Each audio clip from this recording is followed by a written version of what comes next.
Hi, I am Priya Tiliani, the Superintendent of the Everett Public Schools, and I'm very excited to share with you today some of the promising practices that we've been developing and implementing here in our school system. Our students in the Everett Public Schools returned, like they did nationally, with a tremendous amount of learning loss after the pandemic. We as educators knew that we needed to approach instruction differently if we were going to really support the needs that had developed as a result of remote instruction and hybrid instruction from last year. Because state standardized tests were not as reliable and valid as they have been in the past, we decided to really focus on our iReady interim assessment data to determine where our students' strengths lie and where our students' weaknesses were. Our teachers spent a great deal of time looking at that student data and developing intervention groups of students based on the standards where they needed to work the most and where they knew that the students had gaps that they needed to fill. We also created win blocks, or what I need blocks, within the school schedule in order to create the time and space for our educators to be able to implement that targeted instruction. The results have been phenomenal for us, and not only has this demonstrated to us truly wonderful, cohesive, collaborative instructional practices that we want to implement into the future, but it has also resulted in incredible student outcomes. Without further ado, I want to turn it over to our amazing Everett educators in highlighting all of the wonderful work they've done this past year.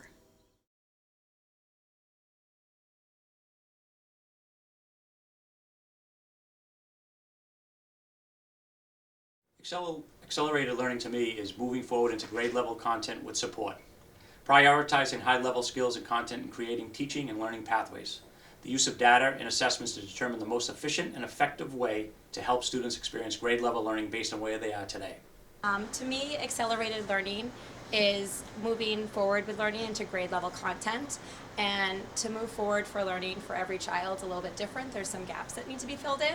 So for some of these children, we have to find out the right pathway to be able to help them move forward with the learning. So we try to have win groups to be able to address some of these gaps that need to be filled in so that we can move on with our content and curriculum that we need. First, I'd like to say I think the win block idea is brilliant. We had always kind of done small groups in the past, and obviously since I'm special ed, I've done small groups before in the past too. But actually have something that's literally standard, static type of class really helps out. So it really pushes everybody in the building to actually make sure students that need the most needs get into the right program. So I actually think we should do even more time in the WIN program. But back to your question, how I look at it is, again, I want to make sure that the students that need the most needs are in the right spot. So whether that's reading or whether that's math, even if it's both, they can choose reading at the beginning and then they would be in a math group like 8 weeks later. And again, they're still focused on their needs. And I think that's a huge, huge proponent of what the WIN block does. And that's why I like it so much. So our English language population has been growing. So I have a classroom full of multilingual learners. So our ELA groups are based on their levels in our classroom. And we try to do as many turn and talk opportunities. We are using different books in each group. We have sentence starters. We use the 7 steps for vocabulary routine every time we introduce a new set of vocabulary words in a unit. We provide exemplar work. We provide think alouds, turn and talks. Also, to go along with that, with the English learner, my class also has a focus on English language learners. We always try to focus on cognates and anything that's similar between, for example, Spanish and Portuguese. And anytime we can have any kind of translated document on Google Translate or something like that. And I think we spend a lot of time actually on Google Translate ourselves. So that's anything we can do is just to make them feel welcome that we're really trying to do. Especially for these guys, it's always been, the ELO program has always been a big deal at Lafayette. It's growing even a lot more. And I don't see that waning in the next few years or forever. So it's just going to get bigger and bigger and bigger. So I think the way that the 4th grade and a lot of the other teachers in the building do it, benefits everybody, not only just like EL, but I use some of their tactics also for special ed and even in the general ed practicum as well? So what we do is we meet as a team and we take a look at the iReady data and look for the overall weaknesses that the students have in the different areas for ELA. And we try to target those areas in our win blocks. So we'll use the teacher toolbox on iReady and other resources that we have available to target those needs that they have. So, given the iReady data, we look at it, and it puts the kids into instructional groups, so we can use that for targeted instruction, like for vocabulary or which kids need more comprehension. At phonics, there are phonics groups, so we use the data to group the kids. And it grows with them. It's one of those things that, you know, wherever the kid is, if it's one of my kids who's on the lower scale in regards to phonics, you know, they take obviously lower programs, and it helps them build their skills. And then along with the WIN program, it even increases that, accelerates it. We reassess the data every so often too, so once they're in one group, they could move into another group based on how the data is. So they're not just stuck in one group. So maybe they're low on context clues at the beginning, but you know, maybe now they're doing really great, so maybe now they also need vocabulary, so they can move into another group based on Keeping the groups flexible. Well, I'm very fortunate enough here at the Lafayette School to have 2 assistant principals and 3 guidance counselors, and we're outside each morning and greeting our students and trying to gauge on how the students are feeling as they're entering the building each day. As we come into the office, I come in and do my morning announcements, and we always start off with growth mindset and challenging our students to achieve to their ability. We want the students here at the Lafayette to understand that they may not get a concept right away, but they have that positive growth mindset. They will achieve eventually what they are trying to achieve. We try to rotate around to classrooms. We try to get into classrooms 2 or 3 times a day.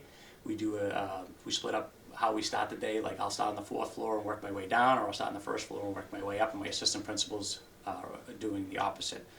But we go into classrooms, and we're checking for great teaching techniques and what's going on in the classrooms. We try to share ideas with our staff. If we see something positive going on in one class, we try to talk to other teachers about what we saw in different classes, and we try to create a culture where teachers feel comfortable about talking about what's going on in their class and sharing ideas and sharing techniques that they use each day.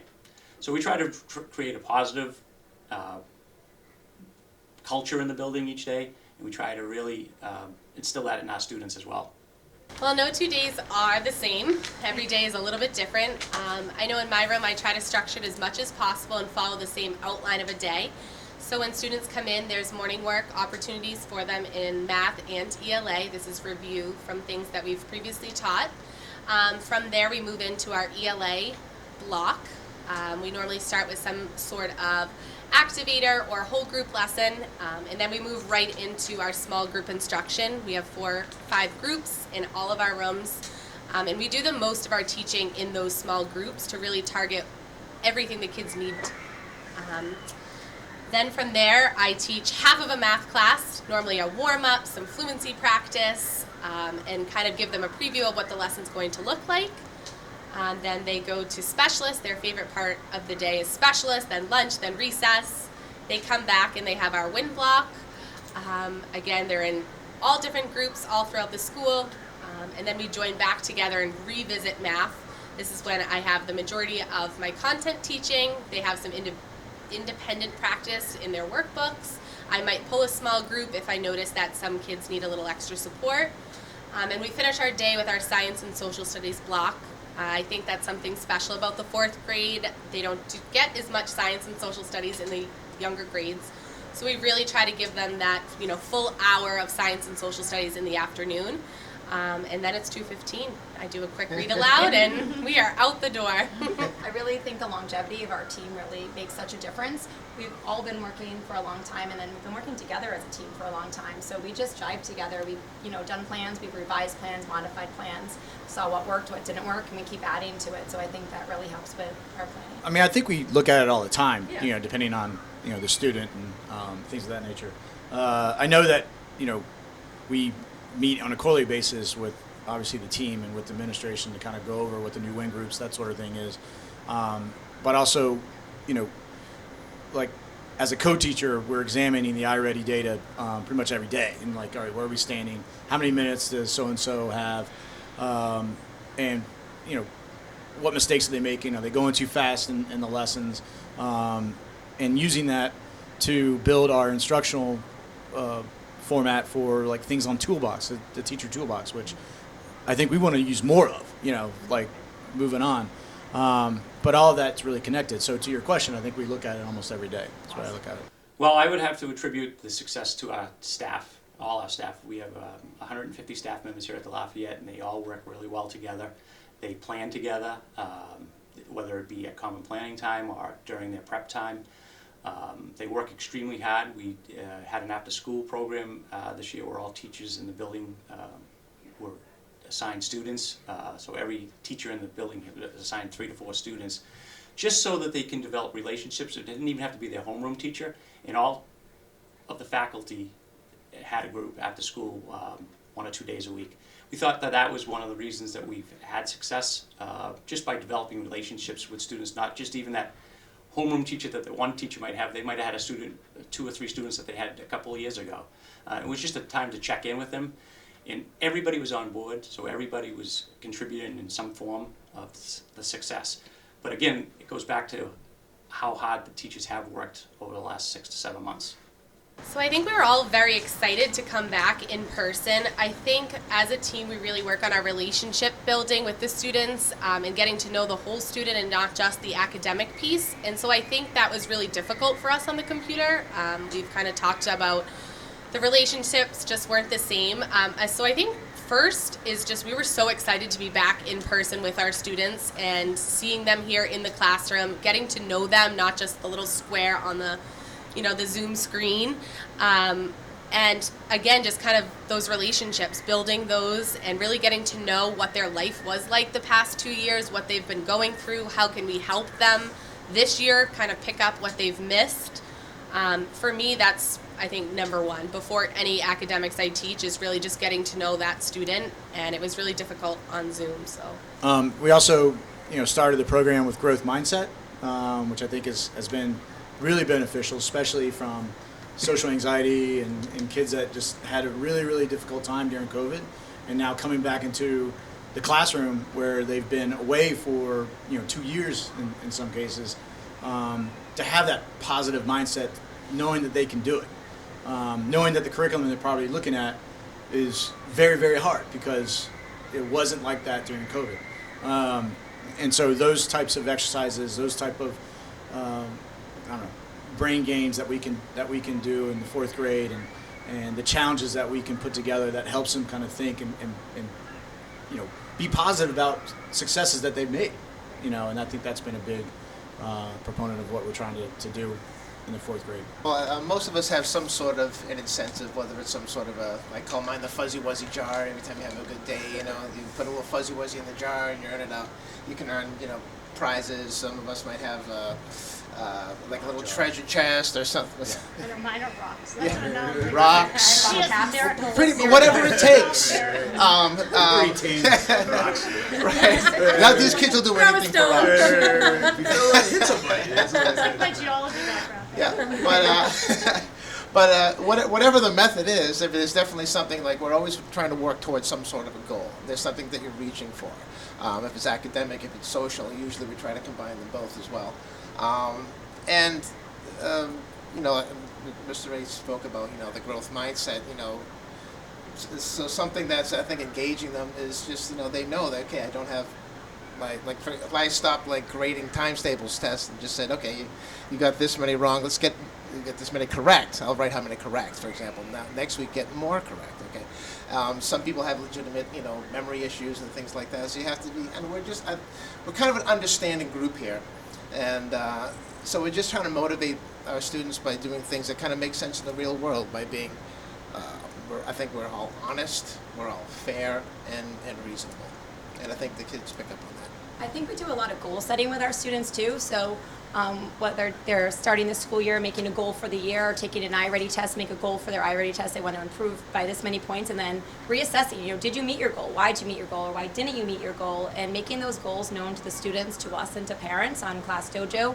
And then celebrating when those goals are met, or if they're not met, saying, okay, what can we do now to make that goal achievable?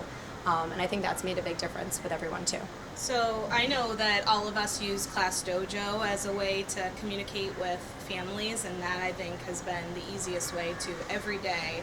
You can send a quick message, whether it's something positive that you saw in class or something that needs to be addressed with like a behavior or academic concern. You can communicate immediately with parents, and everyone has their phones on them. The parents have their phones. We have, our computers and our phones where we can send a quick message and they can get right back to us. So just that open communication, I think, has been very helpful with holding everyone accountable for their education.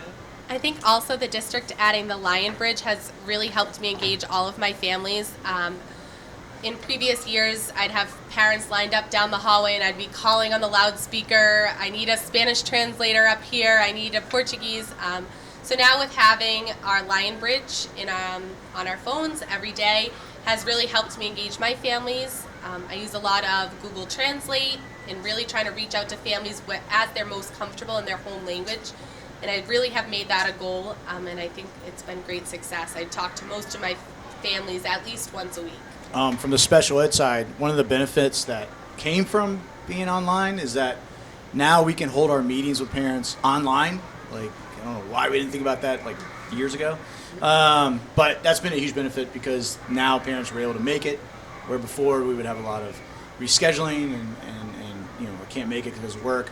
Now it's something that the parents, I think, would love because they don't have to like really take a huge part of their day out of their schedule from driving over here, meeting and driving back to work or whatever. They can just do it from online or on their phone. This is more in the past, I guess, pre-pandemic as well. There were also events that we would have, but we'd invite parents in. So we constructing gingerbread houses or having a special poetry day or something like that. So that's another way that we've also engaged parents in the past as well. And I'm looking forward to having things like that happen again. So we instilled growth mindset as our professional development this year.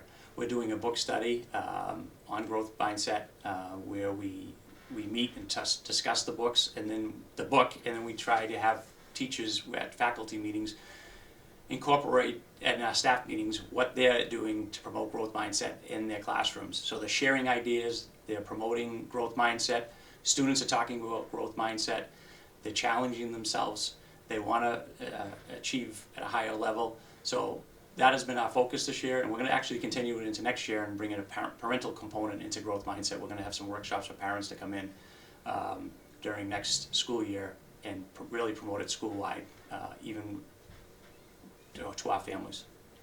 Yeah, the growth mindset was huge. I think just having that initiative in the school has been huge, which we already talked about. I think intervention as well, like we have a high number of interventionists at the school, so we're able to get that help for many of the kids because we have, I think, five reading and 2 math interventionists, so we're really able to target those small groups in the WIN block. We don't have a class during the WIN block of 20 kids that we're working with because so many are able to go off with different teachers. We can target those smaller groups. So as I said earlier, most of the staff, all the staff has worked really hard, especially planning, but the 4th grade team, they've been together for a few years and they just really click really well together. So our EL teacher and our special ed teachers that are involved in that cohort they all plan together, they all work really well together.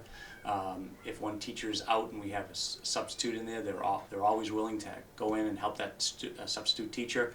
But they work really well together and they plan well together. They go above and beyond each day. That's why I think they've become so successful.